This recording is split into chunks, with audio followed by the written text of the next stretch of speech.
রোজ shower জেলে। আমার জনপ্রিয় নায়িকা পরীমণি প্রায়ই তার ঠোঁট কাটার স্বভাবের জন্য আলোচনা সমালোচনায় থাকেন। আবারও এক ইঙ্গিতপূর্ণ পোস্ট দিয়ে আলোচনায় এলেন তিনি। তার সেই পোস্ট আগুনের মতো ভাইরাল হচ্ছে নেটিজেনদের আলোচনায়।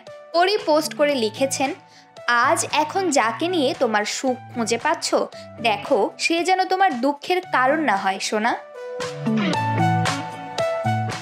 ভক্তদের ধারণা সাবেক স্বামী শরীফুল রাজকে খোঁচা মেরেই এই পোস্ট করেছেন তিনি।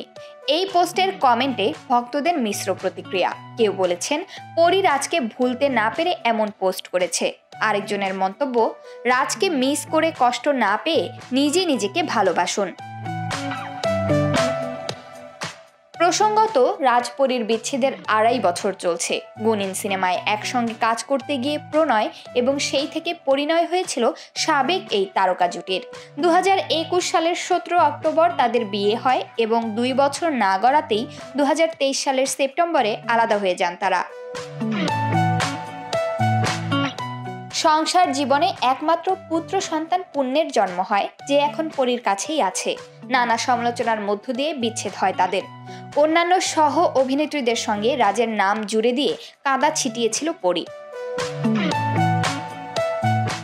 বিচ্ছেদের পর রাজকে ঘৃণা করার কথা প্রকাশে উল্লেখ করেন পরী। তবে বিবাহিত অবস্থায় রাজের প্রতি তার অগাধ ভালোবাসাও প্রকাশ পেত।